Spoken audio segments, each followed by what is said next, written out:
Heureuse de vous retrouver sur KT24.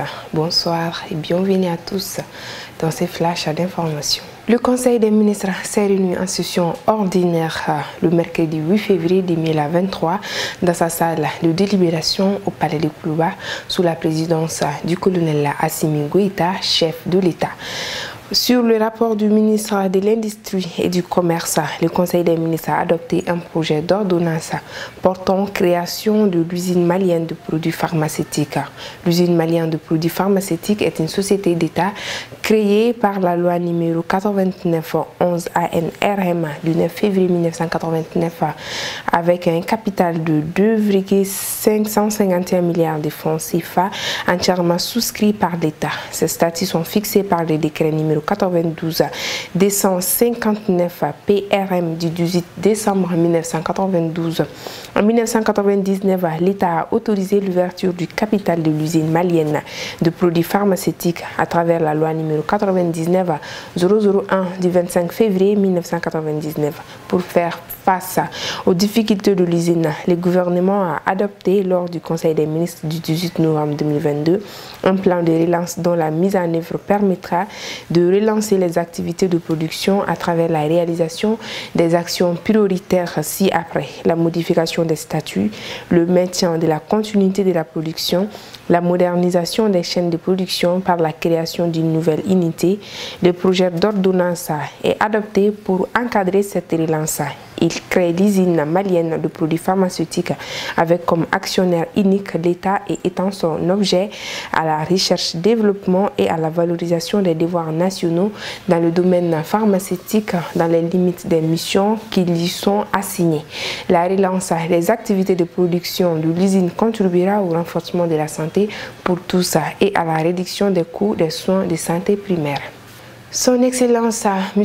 Abdoulaye Diop, ministre de l'Affaires étrangères et de la coopération internationale, est arrivé ce mercredi 8 février 2023 à Ouagadougou pour une rencontre tripartite Mali, Burkina Faso et Guinée dans le cadre des consultations politiques sur des sujets d'intérêt commun. À l'issue d'un tête-à-tête avec son homologue burkinabé, Abdoulaye Diop a confié être au pays des hommes intègres pour un sommet entre son pays, le Burkina Faso et la République de Guinée. Nous sommes là dans le cadre des consultations avec nos collègues du Burkina, mais aussi de la Guinée sur des sujets d'intérêt commun. Abdoulaye Diop a ajouté que cette rencontre est l'occasion pour son pays et le Burkina de resserrer les liens de fraternité et de la solidarité qui ont toujours existé entre les deux peuples et surtout de travailler suivant la vision de leur chef d'État, le colonel Assimi Goïta et le capitaine Ibrahim Traoré. À présent, on passe à la page internationale. Le président érythréen Isaias Afewerki a débuté mercredi 8 février une visite officielle de 2 jours à Nairobi.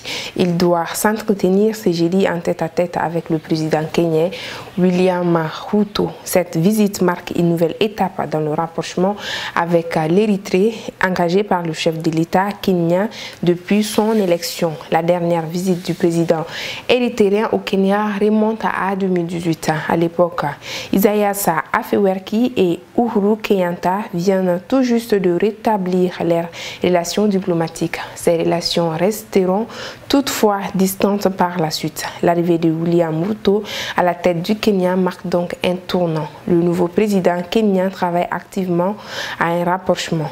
En décembre déjà, il s'est rendu à Asmara et c'est à son initiative que son homologue érythréen a atterri mercredi à Nairobi. Selon l'entourage du président kenyan, William Ruto souhaite également le retour de l'Érythrée au sein de l'autorité est-africaine pour le développement.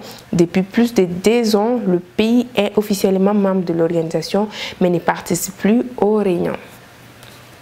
Les États-Unis veulent limiter l'influence du groupe paramilitaire russe Wagner en Libye et au Soudan.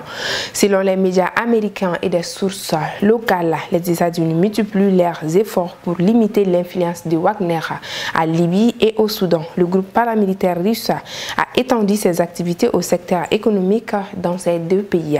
Selon plusieurs médias américains, dont l'agence de presse Associated Press, leur gouvernement cherche à limiter l'influence l'influence du groupe russe Wagner en Libye et au Soudan.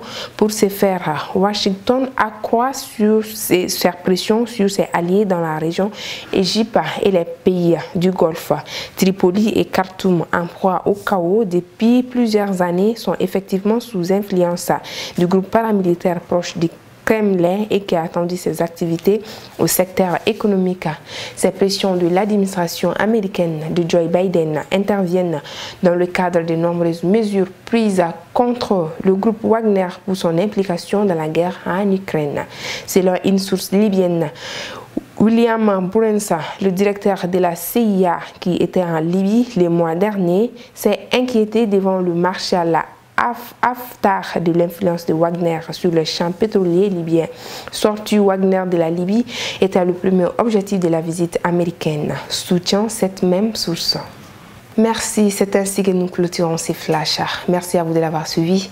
Restez connectés sur KT24. L'actualité continue. Passez une très belle soirée. À demain.